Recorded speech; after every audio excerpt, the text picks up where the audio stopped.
Assalamualaikum warahmatullahi taala wabarakatuh. Alhamdulillahirabbil alamin wassalatu wassalamu ala asyrofil anbiya'i wal mursalin wa ala alihi washabihi ajmain. Alhamdulillahirabbil alamin hamdan syakiran hamdan yuwafi ni'amahu wa yukafi wa mazidah. Rabbi shrah lana sudurana wa yassir lana amrana wa hlul 'uqdatam min lisani yafqahu qawlana rabbana zidna ilman warzuqna fahman walhamdulillahirabbil alamin. Alhamdulillah, puji syukur kami panjatkan kehadirat Allah Subhanahu wa taala kerana dengan izinnya kami dapat menyampaikan pembahasan kami pada kali ini. Salawat dan salam kami panjatkan kehadrat Nabi junjungan besar Nabi Muhammad SAW dan ahli keluarga serta seluruh sahabat baginda. Yang saya hormati, yang kami hormati Bapak dosen pengampu kita Pak Zainal Azwar dan rakan-rakan sekalian. InsyaAllah pada pagi yang berbahagia ini kami akan membicarakan tentang ijma'. Pertamanya, hakikat ijma' dalam kalangan ahli usuliyin. Pengertian ijma' menurut Al-Abidi, ijma' secara bahasa mengandung dua pengertian, iaitu ijma' berarti al-'azmu ala syai'un atau ketetapan hati untuk melakukan sesuatu atau keputusan berbuat sesuatu. Ijma' dengan arti kesepakatan atau konsensus yang kedua. Ijma' dalam arti ini dapat ditemukan dalam surah Yusuf ayat 12, surah yang ke-12 ayat 15. Falamma dhahabu bihi wa ajma'u ay yaj'aluhu fi ghayabatil jabb. Maka tak kala membawanya dan sepakat memasukkannya ke dalam sumur. Ijma' dalam kedua makna dan ayat di atas hampir sama, terletak pada perbezaan antara keduanya terdapat pada kuantitas yang berketetapan hati. Pada pengertian pertama dan ayat pertama yang hanya mencakup satu tekad saja, sedangkan untuk pengertian kedua dan ayat kedua meliputi tekad atau kesepakatan kelompok. Secara terminologi, ada beberapa rumusan ijma' yang dikemukakan para ahli ulama usul fiqh. Ibrahim Ibn Siyar Al-Nazam, seorang tokoh Mu'tazilah, merumuskan ijma' dengan setiap pendapat yang didukung oleh hujah, sekalipun pendapat itu berasal dari seseorang. Tetapi rumusan Al-Nazam ini tidak sejalan dengan pengertian di atas.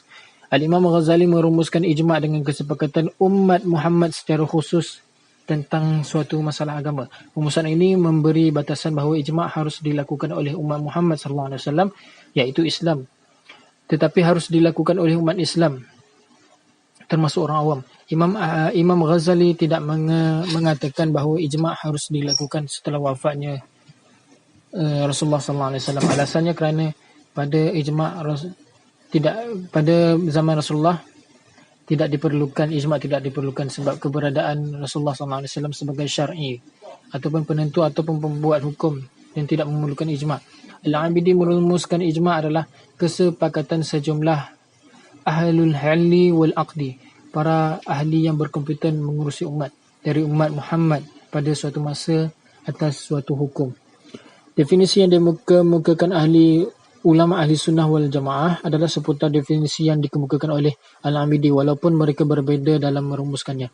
Definisi menurut Muhammad Abu Zahrah adalah kesepakatan para ulama mujtahid dalam suatu masa setelah wafatnya Rasulullah SAW terhadap hukum syarak yang bersifat praktis. Yang B adalah rukun ijma'. Para ulama menetapkan beberapa syarat untuk terwujudnya ijma'. Namun mereka berbeza pendapat dalam menentukan syarat atau rukunnya. Iaitu, yang pertama, ada sejumlah mujtahid ketika berlangsungnya kejadian yang membutuhkan ijma', mengingat ijma' tidak akan terwujud bila yang melakukan ijma' hanya seorang saja. Apabila pada suatu masa tidak ada mujtahid atau ada hanya seorang, ijma' tidak akan terwujud secara hukum. Semua mujtahid dari berbagai golongan dan belahan dunia sepakat tentang suatu masalah.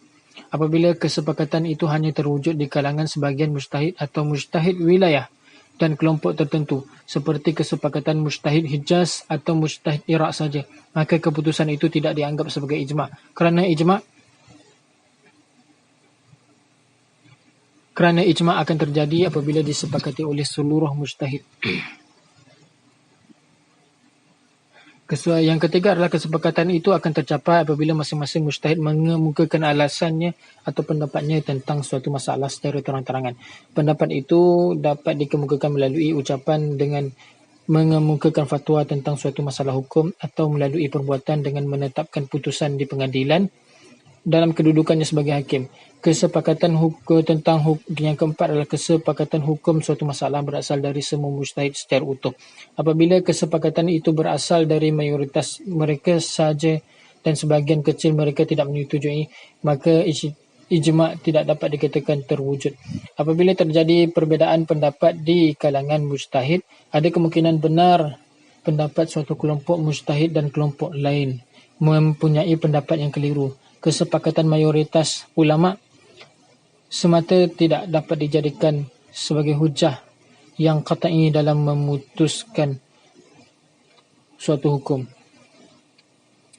Sandaran ijma' haruslah dari Al-Quran atau hadis Rasulullah SAW. Di samping 5 rukun ijma' di atas, jumhur ulama usul fiqh mengemukakan pula syarat-syarat ijma', iaitu yang melakukan ijma' adalah orang yang memenuhi persyaratan ijtihad.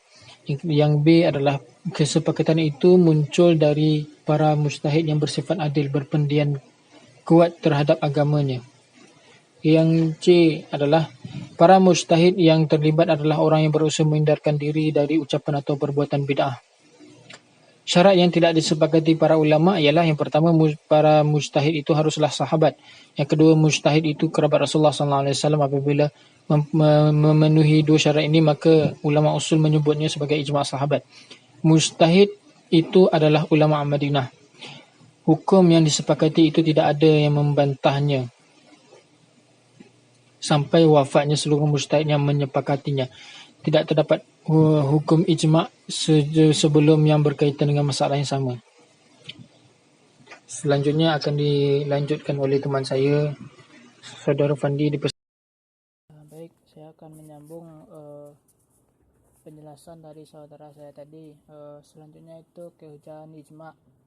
Menurut jumhur ulama itu ia berpendapat bahwasanya ijma' itu dapat dijadikan sebagai argumentasi berdasarkan dua dalil berikut.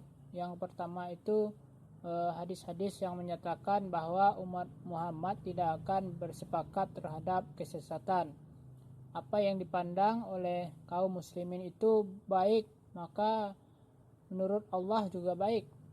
Oleh karena itu, amalan yang dilakukan oleh para sahabat yang telah disepakati dapat dijadikan hujah. Yang kedua itu berdasarkan firman Allah surah An-Nisa ayat 115 yang artinya dan barang siapa yang menentang Rasul sesudah jelas kebenaran baginya dan mengikuti jalan yang bukan jalan-jalan orang mukmin, kami biarkan ia berkuasa terhadap kesesatan yang telah ia kuasai, dan kami masukkan ia ke dalam Jahannam, dan Jahannam itu seburuk-buruk tempat kembali. Nas di atas itu menjelaskan bahwasanya mengikuti jalan yang bukan jalan orang mukmin adalah haram, karena orang yang melakukan hal tersebut berarti menentang Allah dan Rasul dan diancam neraka Jahannam. Selanjutnya itu tingkatan ijma'. Ijma' itu memiliki beberapa tingkatan.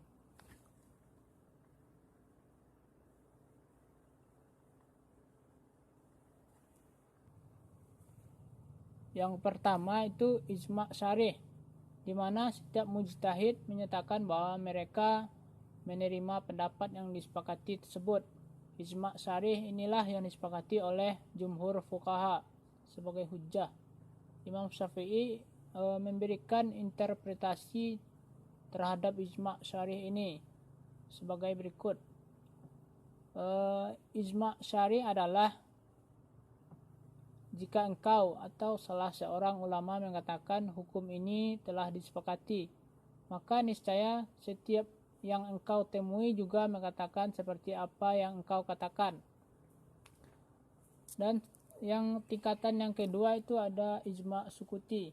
Ijma' sukuti ini adalah suatu pendapat yang dikemukakan oleh seorang mujtahid, kemudian pendapat tersebut telah diketahui bersama oleh para mujtahid yang hidup semasa dengan mujtahid di atas.